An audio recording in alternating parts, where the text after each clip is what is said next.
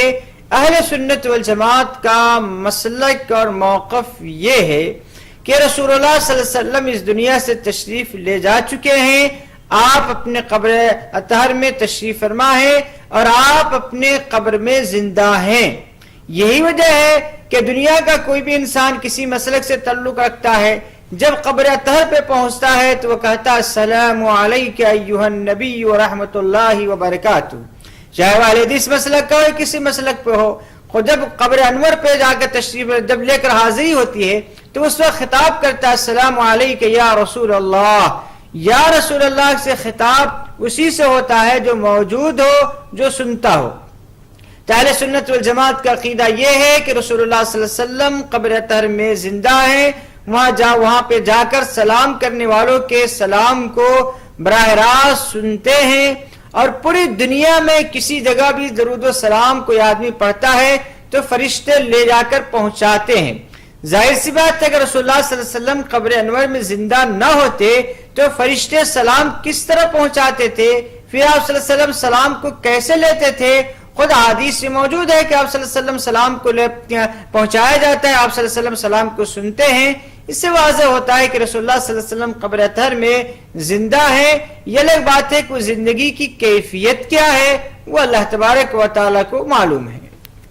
ناظرین سب ایک collar phone line پر ہمارے ساتھ ہیں، پروگرام میں شامل کرتے ہیں. السلام علیکم. دلی سے بول رہا ہوں جی. السلام علیکم. مسئلہ معلوم کرنا ہے جی. جی آپ اپنا نام بتائیں، کہاں سے ہمیں کال کر رہے ہیں؟ محمد شوقین دلی سے بول رہا ہوں جی. میں جی فرمائیے، کیا سوال ہے آپ کا؟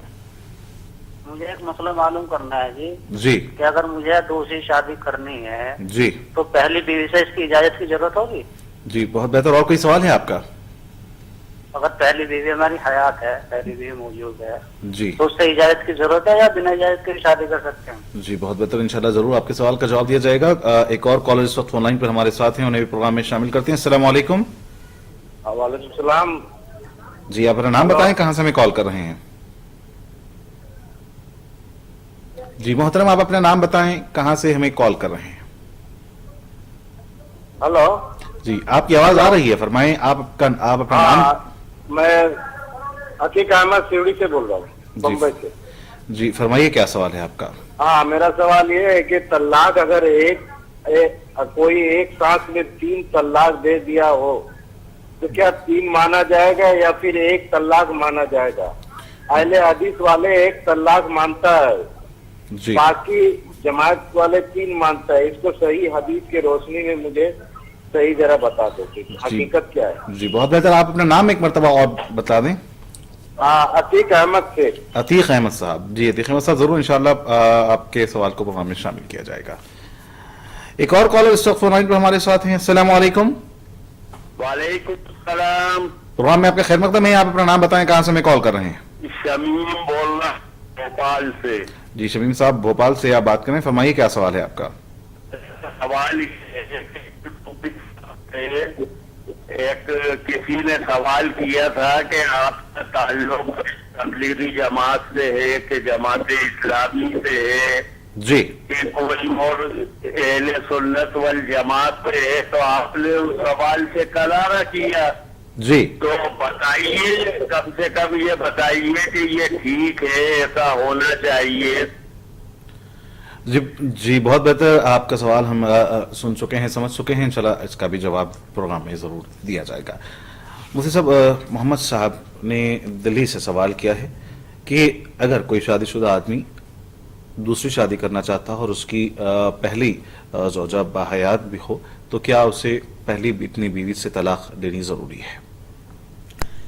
مردوں کو اسلام میں 4 شادی کی اجازت ہے، وہ 4 تک شادی نکاح کر سکتے ہیں، لیکن قرآن نے اس کے لیے ایک شرط رکھی ہے کہ اگر وہ 1 سے زائد بیویوں کے درمیان عدل انصاف کو باقی رکھ سکتا ہے اور ان کے بائی کو مقرر کر سکتا ہے، نانفقہ برابر کر دے سکتا ہے اور تمام اس کی ضروریات کو پورا کر سکتا ہے، اور دونوں کے اندر عدل انصاف کو باقی رکھ سکتا ہے تو اس کے لیے ایک سے زائد شادی کرنے کی اجازت ہوگی.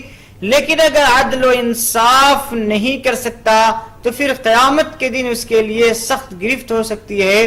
اس لیے اگر آپ اپنے اوپر اس بات کو اعتماد رکھتے ہیں کہ ہم دوسری شادی کر کے پہلی اور دوسری بیویوں کے درمیان عدل و انصاف کو قائم رکھ سکتے ہیں تو آپ کے لیے دوسری شادی کرنے کی اجازت ہوگی اور دوسری شادی کرنے کے لیے پہلی بیوی کی اجازت کی کوئی ضرورت نہیں ہوگی. مفتی صاحب بامبے سے عتیق احمد صاحب نے سوال کیا ہے کہ طلاق اگر ایک ساتھ 3 طلاقیں ایک ہی مجلس میں دی جائیں تو کتنی طلاقیں شمار ہوں گی؟ عام طور پر یہ مسئلہ ہے کہ اہل حدیث حضرات اسے ایک ہی طلاق شمار کرتے ہیں، تو یہ قرآن حدیث کی روشنی میں جاننا چاہتے ہیں کہ اگر ایک مجلس میں ایک سے زائد بار طلاق کہی جائے کتنی طلاقیں شمار ہوں گی؟ دیکھیے اس کا جواب تو میں دوں گا آپ کو، لیکن پہلی بات یہ دیکھیے کہ آپ کسی کو 3 مرتبہ ایک سانس میں گالی دیجیے اور کہیے کہ نہیں میں نے تو آپ کو ایک ہی مرتبہ گالی دی ہے، یا ایک مجلس میں کسی کو آپ 3 ڈنڈے ماریے اور کہیے کہ نہیں مجلس تو ایک ہی ہے لہذا یہ 3 ڈنڈا نہیں ہوا ایک ہی ڈنڈا ہوا، تو آپ بتائیے کوئی یہ سمجھ سکتا ہے یہ بات کو؟ جس طریقے عیسائی یہ کہتے ہیں کہ اللہ، عیسیٰ اور مریم تینوں مل کر ایک خدا ہے، تو آپ ہی بتائیے کہ 3 مل کر ایک کیسے ہو سکتا ہے؟ جب آدمی ایک سانس میں 3 مرتبہ کوئی بات کہے اور وہ کہے کہ نہیں یہ ایک ہی ہوتا ہے، یہ خود عقل سے بھی سمجھیے تو عقل میں یہ بات آنے والی نہیں ہے کہ 3 مرتبہ کوئی کہہ رہا ہے طلاق طلاق طلاق اور اس کو آپ کہہ رہے ہیں نہیں یہ ایک ہی ہوا، اس لیے کہ ایک مجلس میں 3 مرتبہ بات کہی گئی. تو آپ خود سوچئے کہ کیا ایسا ممکن ہے؟ عقل میں آنے والی بات ہی نہیں ہے. اس کے علاوہ قرآن و حدیث میں اور اسی طریقے سے 4 ائمہ جو ہیں، سیدنا امام ابو حنیفہ رحمۃ اللہ علیہ، سیدنا امام مالک رحمۃ اللہ علیہ، سیدنا امام شافعی رحمۃ اللہ علیہ، سیدنا امام احمد بن حنبل رحمۃ اللہ علیہ، 4 ائمہ کا اس مسلک پر اتفاق ہے کہ ایک مجلس میں یا ایک سانس میں 3 طلاق دی جائے تو تینوں طلاق واقع ہو جاتی ہے. بلکہ اس پر تمام امت مسلمہ کا اتفاق ہے کہ ایک مجلس میں 3 طلاق دی جائے تو 3 طلاق واقع ہوتی ہے. البتہ شیعہ مسلک میں ایک مجلس میں 3 طلاق دی جائے تو وہ ایک شمار ہوتی ہے. ہمارے اہل حدیث بھائیوں نے یہ 4 ائمہ کے مسلک کو چھوڑ کر، اہل سنت والجماعت کے مسلک کو چھوڑ کر شیعوں کے مسلک کو اس میں اختیار کیا ہے، اور قرآن و سنت سے ائمہ 4 کی مسلک کی تائید ہوتی ہے. احادیث میں بھی ایک مجلس سے 3 طلاق کو 3 مرتبہ طلاق دینے کو 3 مرتبہ ہی شمار کیا گیا ہے. اور ابھی تقریباً 10-15 سال پہلے سعودی عرب والے نے، یعنی سعودی عرب نے پورے دنیا کے مسلمانوں کے علماء کو بلا کر ایک بہت بڑا کانفرنس کیا تھا، جس میں متفقہ طور پہ تمام علماء نے یہ فتویٰ دیا تھا کہ ایک مجلس کی 3 طلاق شمار کی جائے گی، 1 طلاق شمار نہیں کی جائے گی. اسی لیے اس سلسلے میں ہمارے اہل حدیث بھائیوں کا مسلک انتہائی کمزور ہے، ان کا موقف انتہائی کمزور ہے، اس لیے ان کی بات کو اس سلسلے میں بالکل قبول نہ کیا جائے، نہ تسلیم کیا جائے. صاحب ایک وضاحت ہم آپ سے چاہتے ہیں کہ کل بھی اس طریقے کے سوالات آئے تھے کہ ہم جہاں راہ ہدایت پروگرام میں سوالات کے لوگوں کے جوابات دے رہے ہیں شرعی مسائل پر، لوگوں کو اس بارے میں شاید کچھ تشویش ہو گئی ہے کہ کس جماعت سے اس پروگرام کا تعلق ہے اور کس جماعت سے متعلق یہاں پر جوابات دیے جا رہے ہیں. تو میں چاہوں گا کہ راہ ہدایت میں سوالات کے کن بنیادوں پر جوابات دیے جاتے ہیں، آپ وضاحت فرمائیں. یہ اصل میں یہ امت روایات میں کھو گئی، یہ حقیقت خرافات میں کھو گئی. آپ کو اس سے کیا تعلق کہ ہمارا تعلق کس مسلک سے اور کس مذہب سے ہے؟ آپ یہ دیکھیے کہ جو جوابات دیے جا رہے ہیں قرآن و سنت کے روشنی میں ہے یا نہیں. اگر نہیں ہے تو آپ ہماری نشاندہی کیجئے، ہم اس کو قبول کرنے کے لیے تیار ہوں گے. ہمارا اپنا موقف یہ ہے کہ ہم قرآن و سنت، صحابہ کے عمل، ائمہ 4 کے اقوال کی روشنی میں ہم جواب دیتے ہیں، اور یہ ہمارے راہ ہدایت کا شروع سے یہی موقف رہا ہے کہ قرآن، حدیث، صحابہ کے عمل اور ائمہ 4 جو 4 اہل سنت والجماعت کے ائمہ 4 ہیں، ان کے اقوال کی روشنی میں جوابات دیے جائیں.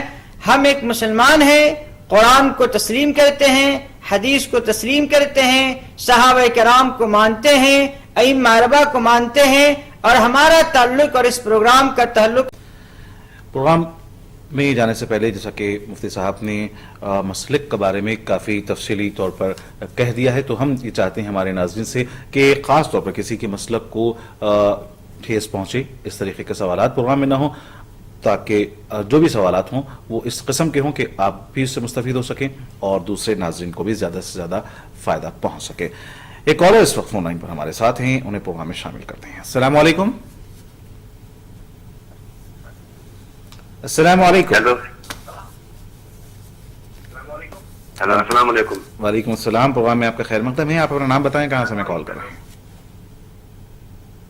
ہیلو جی آپ کی آواز پہنچ رہی ہے، فرمائیں آپ۔ السلام علیکم۔ وعلیکم السلام، آپ اپنا نام بتائیں، کہاں سے ہمیں کال کر رہے ہیں؟ منظور احمد برہم سری نگر سے۔ منظور احمد صاحب سری نگر سے، پروگرام میں آپ کا خیر مقدم ہے، فرمائیے کیا سوال ہے آپ کا؟ منظور صاحب، ہم آپ سے خواہش کرتے ہیں کہ آپ اپنی ٹی وی کی آواز کچھ کم کر دیں تاکہ آپ کی آواز ہم تک صحیح طریقے سے سنائی دے سکے۔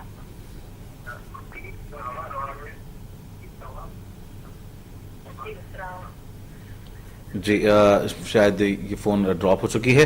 ہم اپنے ناظرین کو بتا دیں کہ جس وقت ہم سے آپ بات کریں اپنے ٹی وی کا والیوم کم کر دیں، ورنہ ہوتا یہ ہے کہ ساؤنڈ ایکو ہونے کی وجہ سے آپ کی آواز صحیح طریقے سے ہم تک سنائی نہیں دیتی اور بعض مرتبہ ہمیں مجبوراً کال کو کاٹنا بھی پڑتا ہے۔ السلام علیکم، ایک اور کالر اس وقت فون لائن پر ہمارے ساتھ ہیں۔ السلام علیکم۔ وعلیکم السلام، پروگرام میں آپ کا خیر مقدم ہے، آپ اپنا نام بتائیں، کہاں سے ہمیں کال کر رہے ہیں؟ یہ نثار احمد بول رہا ہوں، میں نیو دہلی سے، وجے پارک سے۔ جی نثار احمد صاحب دہلی سے، فرمائیے نثار احمد صاحب کیا سوال ہے آپ کا؟ میرا سوال یہ تھا کہ طلاق کا جو مسئلہ ہے، یہ طلاق کسی کو اگر جو کوئی دیتا ہے جی تو یہ ایک بار کہنے پہ طلاق ہو جاتی ہے یا 3 مرتبہ کہنا پڑتا ہے؟ جی بہت بہتر، انشاءاللہ ضرور آپ کے سوال کا جواب دیا جائے گا۔ جی جی جی۔ ایک اور کال اس وقت ہمارے ساتھ فون لائن پر ہیں، انہیں پروگرام میں شامل کرتے ہیں۔ السلام علیکم۔ ہلو السلام علیکم۔ وعلیکم السلام، پروگرام میں آپ کا خیر مقدم ہے، آپ اپنا نام بتائیں، کہاں سے کال کر رہے ہیں؟ سید رفیع الدین نظام آباد۔ سید رفیع الدین صاحب نظام آباد سے کال کر رہے ہیں، فرمائیے کیا سوال ہے آپ کا؟ فجر کی نماز میں جی جو فرض نماز پڑھ رہے جی سنت نہیں ملی جی تو اس کو فرض نماز کے بعد پڑھ سکتے جی یا اشراق کے بعد پڑھ سکتے؟ جی بہت بہتر، انشاءاللہ ضرور آپ کے سوال کا جواب دیا جائے گا۔ اس سے پہلے بھی ہم نے اس قسم کے سوال کو شامل کیا تھا ضرور، لیکن آپ کو بھی آپ کے سوال کا بھی جواب دیا جائے گا۔ ایک اور کالر اس وقت فون لائن پر ہیں۔ السلام علیکم۔ السلام علیکم۔ السلام علیکم۔ وعلیکم السلام، پروگرام میں آپ کا خیر مقدم ہے، آپ اپنا نام بتائیں، کہاں سے کال کر رہے ہیں؟ جی ترنم کانپور سے بول رہی ہوں، استخارے کی نماز پڑھنا کیا صحیح ہے؟ استخارے کی نماز؟ جی جی نماز استخارہ بالکل صحیح ہے، انشاءاللہ اس کا طریقہ بھی کیا ہے، کس وقت پڑھی جائے، ضرور آپ کے سوال کے توسط سے یہ بھی جواب دینے کی کوشش کی جائے گی۔ بہت بہت شکریہ ہمارے ساتھ جڑنے، کال کرنے کا۔ مجھے صاحب نثار احمد صاحب نے دہلی سے ہمیں سوال کیا ہے۔ سوال یہ ہے، اس سے قبل وقفے میں جانے سے قبل طلاق کے تعلق سے ہمیں سوال آیا تھا، ان کا سوال یہ ہے کہ کیا صرف ایک طلاق سے طلاق واقع ہو جاتی ہے یا 3 طلاق کی گنجائش اسلام نے باقی رکھی ہے؟ سوال بہت اچھا کیا آپ نے۔ عام طور سے لوگ یہ سمجھتے ہیں کہ جب تک 3 طلاق نہ دے بیوی پر طلاق واقع نہیں ہوتی ہے، نتیجے میں 3000 طلاق دے دیتے ہیں۔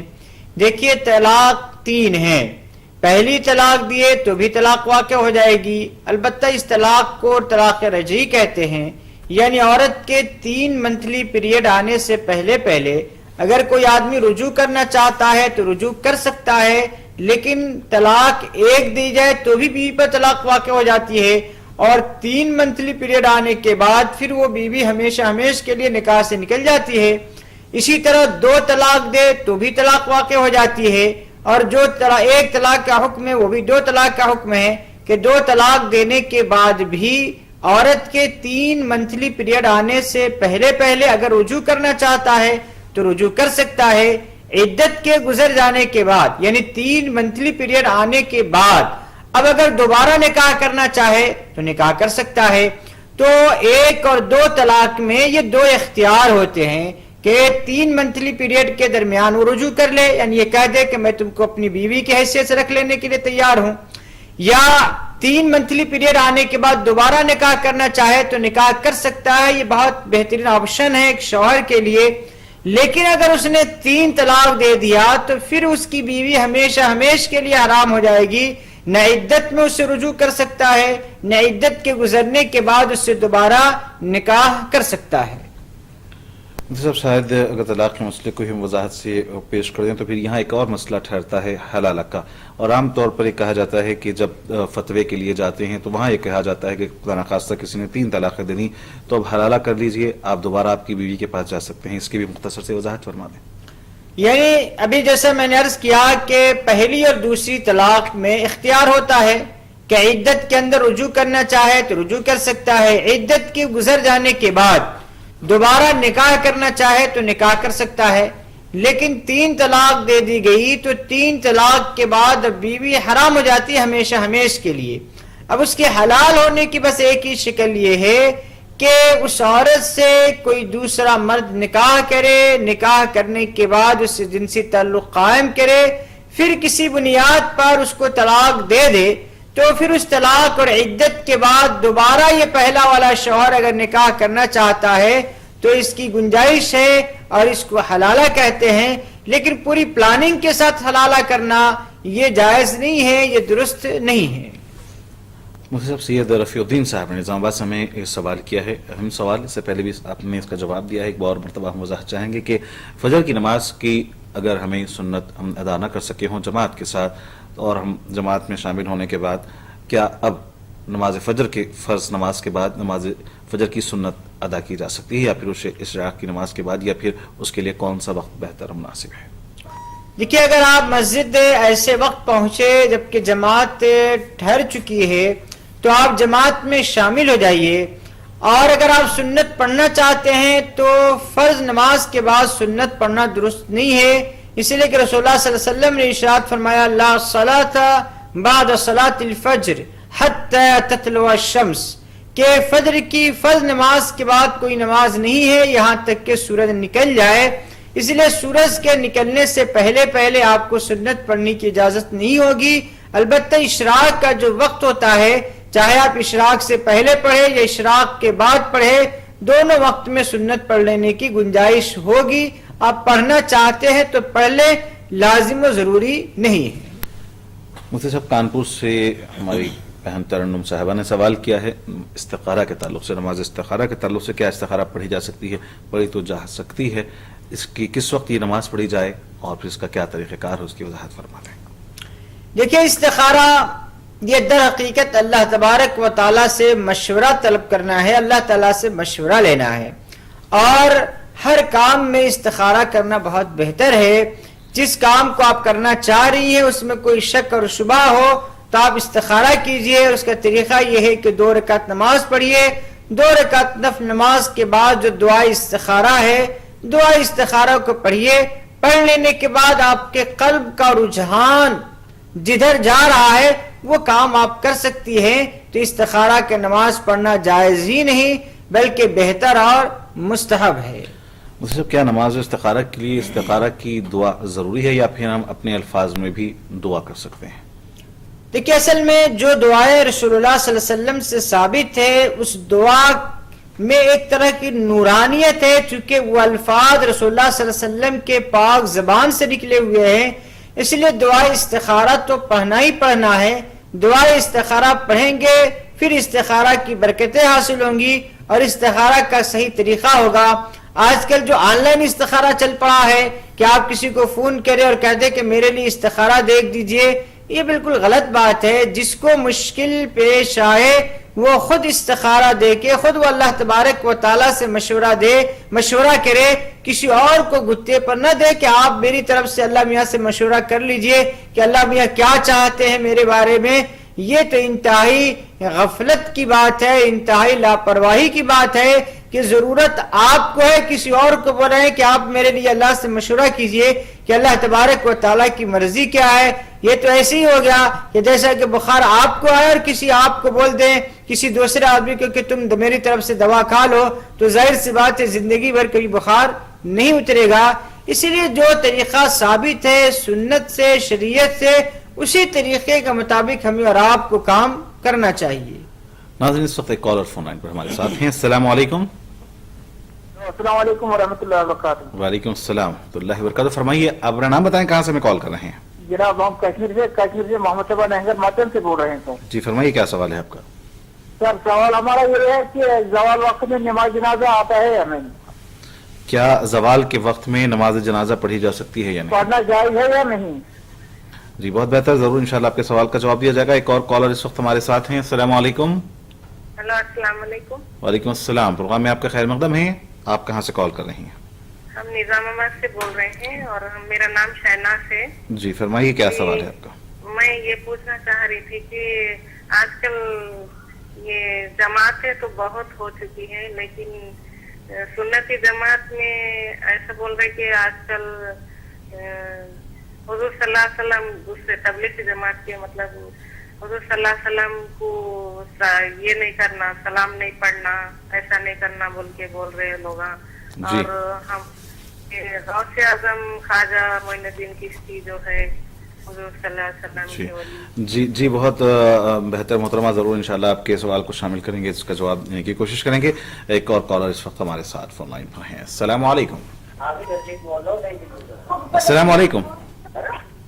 ہیلو السلام علیکم. وعلیکم السلام. خیریت سے ہو؟ الحمدللہ. پروگرام میں آپ کا خیر مقدم ہے. آپ اپنا نام بتائیں, کہاں سے ہمیں کال کر رہے ہیں؟ میرا نام حسین احمد ہے. عابد حسین احمد. جی فرمائیے کیا سوال ہے آپ کا؟ یہی کہ جو ہے جنازہ نماز جو ہے زوال کے وقت میں پڑھائی جا سکتی ہے کہ نہیں؟ بس یہی سوال آپ بھی ریپیٹ کرنا چاہتے ہیں. بہت بہتر, ضرور انشاءاللہ آپ کے سوال کا جواب دیا جائے گا. ایک اور کالر اس وقت فون لائن پر ہمارے ساتھ ہیں. السلام علیکم. السلام علیکم. السلام علیکم. وعلیکم السلام. پروگرام میں آپ کا خیر مقدم ہے. آپ اپنا نام بتائیں, کہاں سے کال کر رہے ہیں؟ میں محمد جعفر یادگیر کرناٹک سے بات کر رہا تھا. محمد جعفر صاحب یادگیر کرناٹک سے. فرمائیے کیا سوال ہے آپ کا؟ میرا دیکھیے, میرے بچے کو ہمارے بھونے صاحب اور ہمارا بھانجا مل کے ختم کر دیے. جی. اللہ اس کی سزا کیا دیں گا اور کیا نہیں کیا؟ جی. اور میرے بچے کو مر کے 4 سال ہو گیا. ایک کیس یہاں پہ یادگیر میں ہو گیا تھا, ان کو سزا ہو گئی تھی. جی. اور اب اس کے بعد انہوں ہائی کورٹ میں بیل لے کے واپس آئے سو ہے. جی. اللہ اس کی کیا سزا دیں گا کیا نہیں اس کو مارنے والے کو. جی بہت بہتر جعفر صاحب, اللہ تعالیٰ آپ کے بچے کی مغفرت فرمائیں. ضرور انشاءاللہ مفتی صاحب اس کے سوال کا جواب دیں گے.